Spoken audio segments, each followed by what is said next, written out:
ఆ కమిటీ మొత్తం రాష్ట్రం అంతా తిరిగింది. విజయవాడ గుంటూరు మధ్యలో 46% ప్రజలు ఇది అనుకూలమైన ప్రదేశమని వీళ్ళంతా కూడా సమాచారం ఆయనకి ఇచ్చారు, ఓటేశారు. అది చూసిన తర్వాత విత్ కన్సెన్సస్ ఆ రోజు గ్రీన్ ఫీల్డ్ రాజధాని విజయవాడ గుంటూరు మధ్యలో ఉంటుందని డిక్లేర్ చేశాం. వైఎస్ఆర్ కాంగ్రెస్ పార్టీ చాలా విన్యాసాలు వేశారు, అందరినీ రెచ్చగొట్టారు.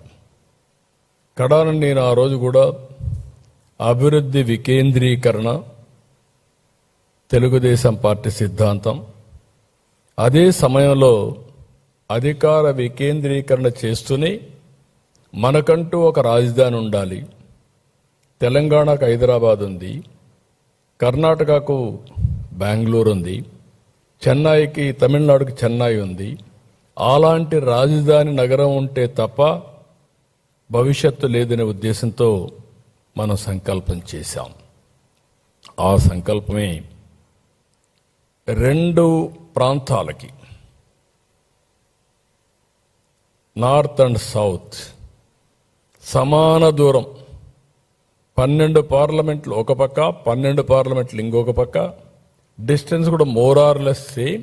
13వ పార్లమెంట్ గుంటూరు. అలాంటి ప్లేస్ని ఎంపిక చేశాం. ఒక్కసారి ఆ రికార్డ్స్ మీరు పోతే ఏమేం చెప్పారు. చిన్న రాష్ట్రం అయిపోయింది, విభేదించడం నాకు ఇష్టం లేదు, అదే సమయంలో 30,000 ఎకరాలు కావాలి, అలాంటివి ఉంటే నాకు అబ్జెక్షన్ లేదు అని చెప్పి, ఎక్కడైతే కనెక్టివిటీ, నీటి లభ్యత, భూమి, ఇక్కడ రాజకీయ చైతన్యం అన్నీ కూడా ఇక్కడ ఎప్పటి నుంచో జరిగిన ప్రాంతాన్ని మనం ఒక సంస్కృతి సాంప్రదాయాలకు నిలమైన ప్రాంతాన్ని మనం ఎంపిక చేశాం. మీరు ఏ యాంగిల్లో చూసినా, భౌగోళికంగా, ఒక హిస్టారికల్గా, వనరుల పరంగా హైదరాబాద్కు నీళ్లు లేకపోతే ఎన్నో సంవత్సరాలుగా వారానికి ఒక్కసారి నీళ్లు ఇచ్చేవాళ్ళం. ఏవి 9 మున్సిపాలిటీలకి. సిటీలో కూడా ఆ ప్రాబ్లం ఉండేది.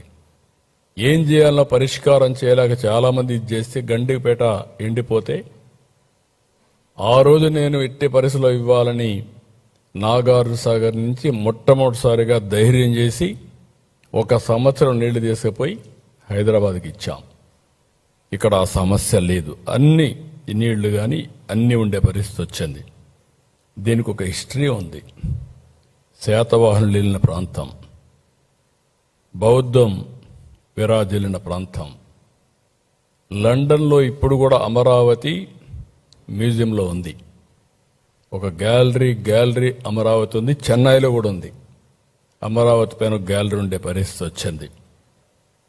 ఇవన్నీ కూడా చేసిన తర్వాత మీరు ఒకసారి చూస్తే 2014 జూన్ 8న ప్రభుత్వం ఏర్పాటు చేయడం, అదే ఏడాది సెప్టెంబర్ 1న రాజధాని నిర్ణయం చేయడం, 2014 డిసెంబర్ మాస్టర్ ప్లాన్ సింగపూర్ సంస్థలతో MOU చేయడం.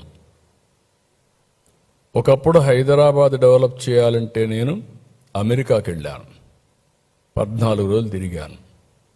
ఐటీ కంపెనీస్ని తీసుకురావడానికి హైదరాబాద్ అమెరికాకి వెళ్ళి వాళ్ళందరినీ అట్రాక్ట్ చేసి అక్కడి నుంచి ప్రారంభించాం.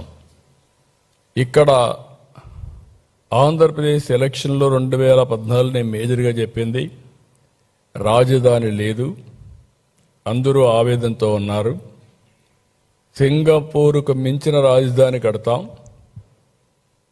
సింగపూర్కు అంత మునుపు నాకు పరిచయం ఉంది, ఆ కంట్రీతో సంబంధాలు పెట్టుకొని చేస్తామని ఫస్ట్ టైం సింగపూర్కి పోయి ఆ గవర్నమెంట్ ప్రధానమంత్రికి వాళ్ళందరికీ విజ్ఞప్తి చేస్తే, మంత్రులకు విజ్ఞప్తి చేస్తే,